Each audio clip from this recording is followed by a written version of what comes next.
ही विरोधकांच्या टीकेपेक्षा सरकारमधूनच झालेली टीका ही जास्त जहरी होती आणि त्याच्यामुळेच काम जास्त थांबलं असं नाही, मी असं म्हणू शकत. आपल्याला जो पाहिजे तो अनुमान किंवा अर्थ आपण काढू शकता. कारण एक पाहिलं की आता सुपरमा देण्याचे अधिकार एक्सपेंडिचर प्रायोरिटी कमिटीला आहेत, मिळत नाहीत.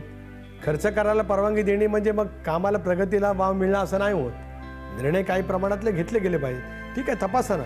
सुधारित अंदाजपत्रक प्राकलनं तुम्हाला ज्या बाबतीत तपासणी करायची आहे आणखीन कोणा तज्ज्ञाकडनं तपासा.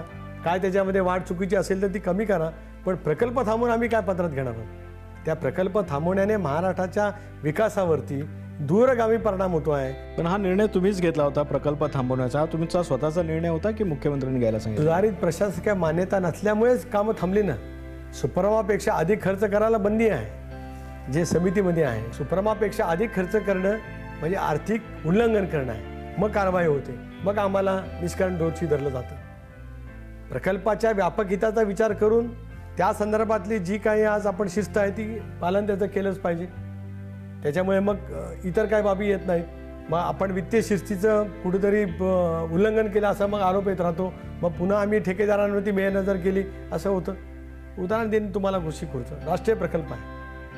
गेले 3 वर्ष 2 गावांचं पुनर्वसन झालं नाही म्हणून 32 TMC पाणी आज आम्ही सोडले.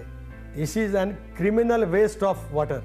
माझा स्वतःचा जलसंपदा खात्याचा मंत्री म्हणून माझा ठामपणाचा दावा आहे. 32 TMC पाणी आज वापराविना आम्ही आज सोडतो आहोत. याच्यासारखं दुसरं दुर्दैव महाराष्ट्राच्या इतिहासात असेल असं मला वाटतं.